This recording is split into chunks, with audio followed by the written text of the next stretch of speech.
கர்த்தராகிய இயேசு கிறிஸ்துவின் இனிய நாமத்தில் இந்த அதிகாலை வேளையில் உங்கள் யாவருக்கும் அன்பின் வாழ்த்துதல் தெரிவித்துக் கொள்கிறோம். இன்று நாம் தியானத்துக்கு எடுத்துக்கொள்ள இருக்கிறதான வேத வசனம் ஆதியாகமம் புஸ்தகம் 6ஆம் அதிகாரம் 8ஆம் வசனம். நோவாவுக்கோ கர்த்தருடைய கண்களில் கிருபை கிடைத்தது. ஆமென்.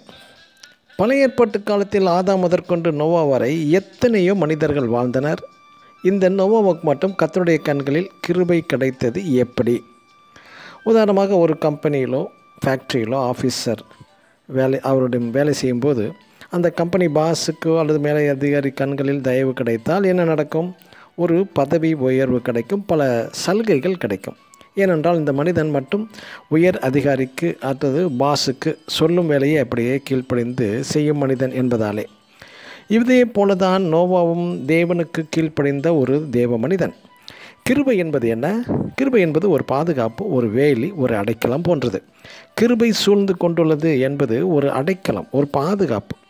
சவுல் ராஜா தேவனால் அபிஷேகம் செய்யப்பட்டவன் தான். இருந்தாலும் கர்த்தருடைய வார்த்தையை புறக்கணித்தபடியால் கர்த்தர் தம்முடைய கிருபையை சவுலை விட்டு விலக்கினார். அப்பொழுது பொல்லாத ஆவி சவுலை அலைக்கழித்ததாக நாம் பார்க்கிறோம். நினிவே பட்டணம் காப்பாற்றப்பட்டது எதனால்? அந்த பட்டணத்து ஜனங்கள் மற்றும் ராஜாவும் கூட தங்கள் பொல்லாத வழிகளை விட்டு மனம் திரும்பி பாவங்களை அறிக்கையிட்டு தாழ்த்தும் போது கர்த்தரும் மனம் இறங்குவார், தாம் செய்ய நினைத்த தீங்கை செய்யாதிருப்பார். இன்று உலக மாபெரும் அழிவிலிருந்து கிருபையாய் நோவா குடும்பத்தை மட்டும் பாதுகாத்தது எது?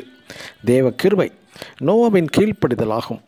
இந்த மாபெரும் கீழ்ப்படிதல் மற்றும் தேவ சித்தம் அப்படியே செய்த நோவாவுக்கும் அவனது குடும்பத்தாருக்கும் தேவன் செய்தது என்ன தெரியுமா? இந்த உலகையே கிஃப்டாக நோவாவுக்கும் அவனது குடும்பத்தாருக்கும் கொடுத்து விட்டார். எனக்கு அருமையான தேவனுடைய ஜனமே, இன்றுள்ள சூழ்நிலைப்படி நெருக்கடியோ, நாசம், மோசங்கள், சரியான வேலையின்மை, வியாதி, பலவீனங்கள் கூட ஏற்பட்டிருக்கலாம். பயப்பட வேண்டாம், கலங்க வேண்டாம். நீங்கள் தேவ சத்தத்திற்கு தேவனுக்கு கீழ்ப்படிந்து வாழும்போது தேவன் கிருபையாய் உங்கள் குடும்பத்தை மட்டும் விசேஷமாக பாதுகாத்து வழி நடத்துவார். ஆமேன். God bless you.